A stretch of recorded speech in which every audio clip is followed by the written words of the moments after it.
Sabi ni Stephen dito, Nananahimik ang bata sa Divisoria, ginulo nyo. Hindi nga niya gustong sumama sa iyo eh. Ngayon, kaninong kasalanan yan? eto naman ang sasabihin ko sa iyo. Nananahimik si Dave sa Manalastas. Ginulo niyo ang utak niya para kayong mga ahas na pumasok sa Tekram community.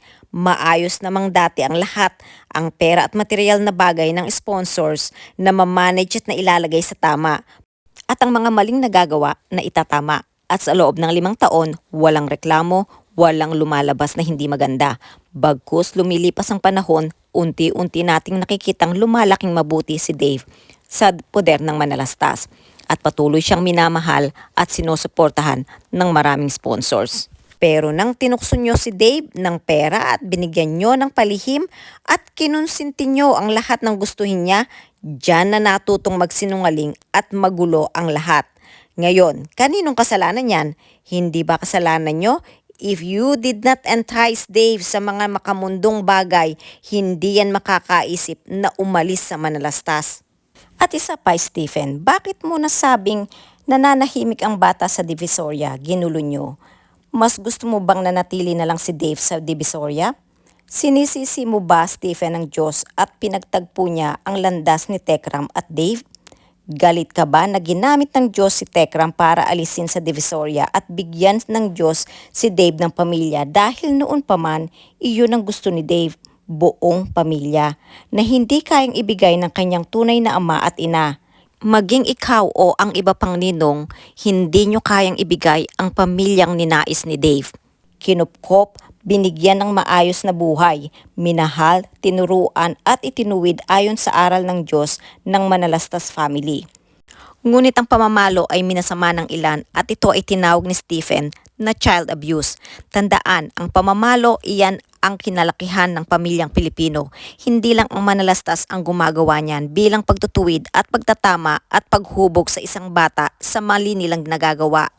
Kung iyan ay mali, sana'y hindi lumaki na mabuti, matulungin ang mga anak at apo ni Inda at Tatang. Hindi madali at bihira tayo makakita ng pamilyang nagmamahalan, pamilyang walang inggitan, pamilyang nagtutulungan at pamilyang handang tumulong sa iba. At ang lahat ng yan nakita natin sa Manalastas. Kung child abuse ang tingin nila, bakit walang nagrebelde o lumaya sa mga anak ni Inda? Maliban lamang kay Dave na itinuring nilang tunay na kapamilya na inaakay sa tamang landas at tamang aral ng Diyos. Tahimik na sana si Dave sa Manalastas, minahal ng maraming sponsors, hindi dahil siya ay perpekto kundi dahil na itatama ng Manalastas ang mga pangit na na-adapt niya sa lansangan. Bumuhos ang biyaya ng Diyos, nagiging katuwang siya sa mga misyon, ngunit ang kaaway na si Satanas ay tuso at gumamit siya ng mga taong nagbigay ng palihim kay Dave na siyang dahilan kung bakit siya ay natutong magsinungaling. Dahil ang kasalanan ay pumasok na sa buhay ni Dave, kaya't ang mga desisyon ni Dave ay naging cloudy na.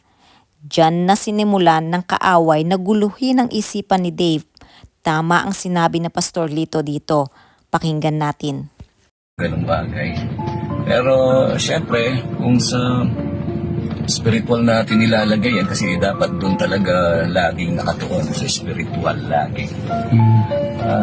Lalahanin natin na ang kaaway o ang diablo, naparito siya para magnakaw, pumatay at magwasak. Wala namang may gusto na masira ang relasyon, masira ang pamilya, kung dahil man sa church o sa lahat-lahat.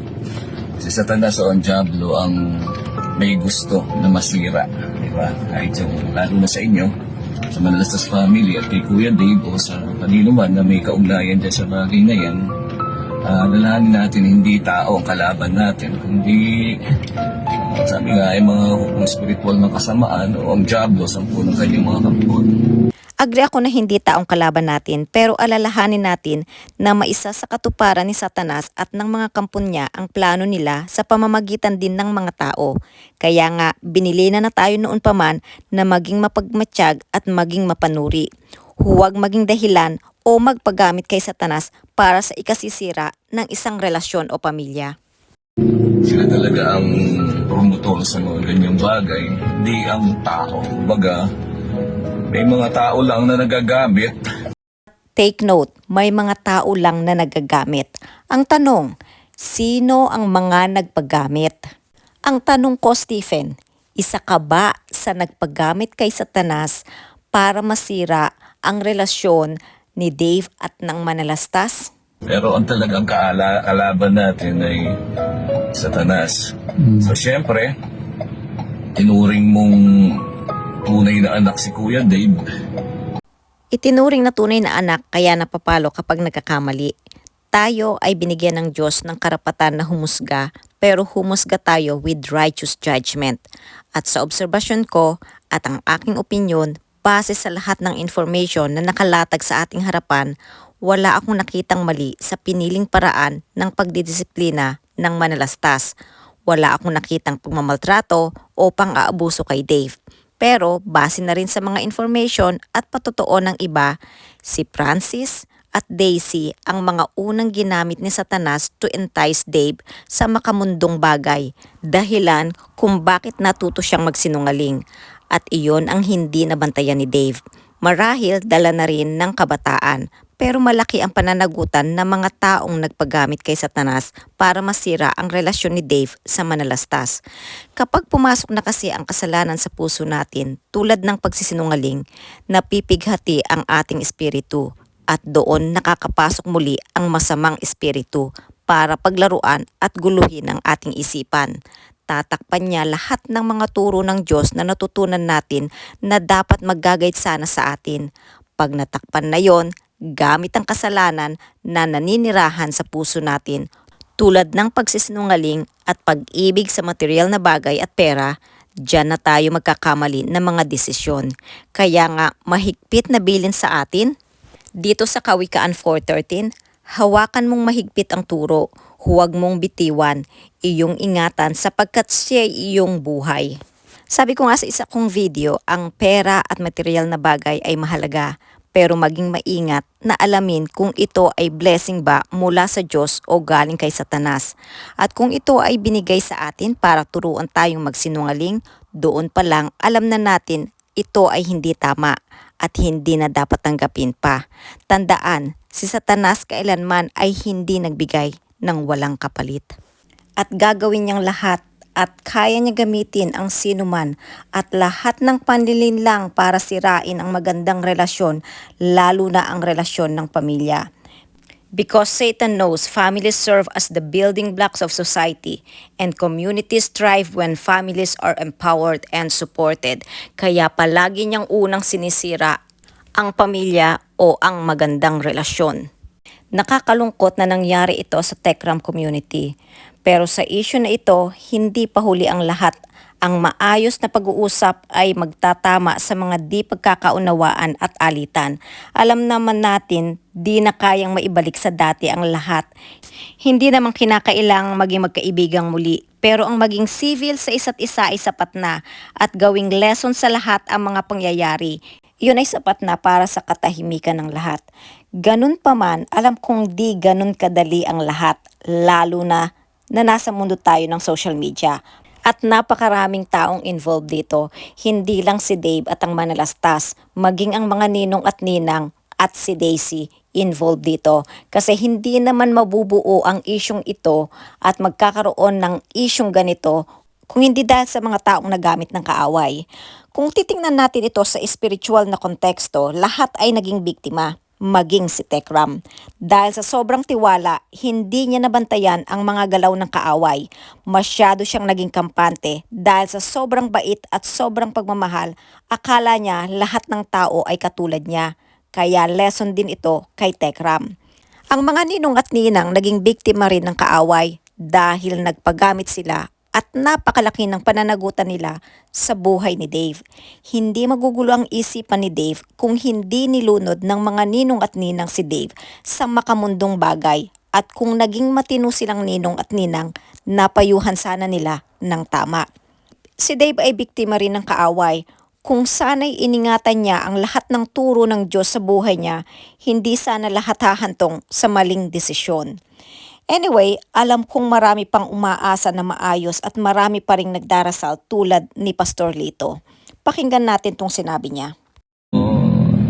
Let's hope and pray na as soon as possible ay maiayos yung lahat. Especially sa buhay po ni Kuya Dave. Sa lahat po ng may kaugnayan sa nangyayari sa kasalukuyan. Ito ay sa lahat ng may kaugnayan. So kasama ang mga ninong at ninang at mga sponsors na involved. Ng Diyos po ang umayos sa puso, sa pag-iisip o sa kalooban ng bawat isa at mailagay pa rin sa ayos ang lahat ng nangyayaring ito. At ang pag-ibig lang talaga ang dadaig sa anumang kasamaan na umiiral sa mundong ito o anumang dahil tayo pinatawad ng Panginoon, matuto rin tayo magpatawad. Tayo'y nabubuhay sa ilalim ng biyaya ng Diyos. Walang mali ang pag-ibig ng Diyos. Tinanggap natin yun, nararanasan natin, nagpapala tayo ng Diyos. So maging daluyan at gamitin natin yan para sa pagwalhatian karangalan ng Panginoon. So ayun po, salamat po. Makailang beses nang inabot ng Manalastas ang kanilang mensahe para sa pag-uusap. Ngunit kung hindi sila tutugon, wala naman tayong magagawa. Pero hanggang hindi tumutugon ang kabilang panig, hindi naman tayo pwedeng manahimik sa mga patutsada, sa mga post, sa mga content ng mga taong patuloy na gustong sirain ang magandang nasimulan ng Manalastas family. Pagdating sa pagtulong, madami pang kabataan at mga bata ang pinag-aaral ng Tekram community. Kasama ng mga sponsors at supporters na patuloy na naniniwala sa adhikain ng Tekram community, hindi namin nahayaan na ito ay sirain lang ng ilan na bulag at patuloy na nagbubulag-bulagan sa totoong ugat ng pangyayari. Hanggang dito na lang muna tayo, sabi nga ni Stephen, abangan ang susunod na kabanata. Mukhang gustong patagalin at gusto ni Stephen na patuloy na mabash si Dave, kaya hindi sila tumutugon sa panawagan ng Manalastas. Anyway, maging mapagmatsyag at maging mapanuri at patuloy po tayo sa pagdepensa sa Tekram community sa abot ng ating makakaya. Salamat sa pakikinig. This is Ecclesiastico. Hanggang sa muli, take care and God bless.